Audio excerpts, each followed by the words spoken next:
atmosphere that I was in that taught a certain way to be a competitor. A man's strength in that environment, in the competitive environment, is to not talk about the problems, right? Like, you don't talk about, I remember one of my coaches in Little League, he used to ask me when I would be hurt, he was, are you hurt or are you injured, right? If you're hurt, get back out there.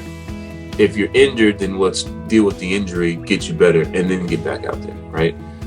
You don't really talk about, it's not a language that is prevalent in that environment. Anything that's a barrier in your way, you run through it. If there's a wall in your way, you run through that wall. That's the mindset that I developed and had to have in that world to survive. Now, there are some aspects of that in the real world that do apply. So for instance, if there's issues with my children that just need to be addressed, like I got to find a solution.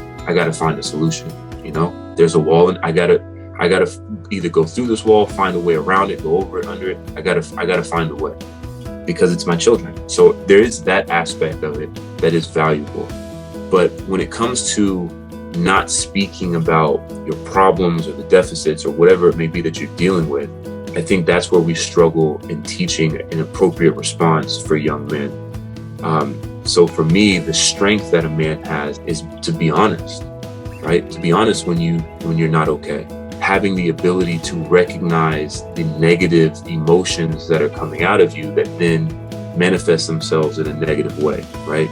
Whether it be violence or addiction or whatever it may be, whatever the coping mechanism may be, being willing and able to identify that, admit it, and then get help to address it. I feel like that's what we need to be teaching our youth more about it, right? Like, there's strength in that, because if you are addressing that, I firmly believe that it's going to make you a better athlete. It's going to make you a well-rounded person, which is going to manifest itself in positive ways on the field or on the court or in the arena.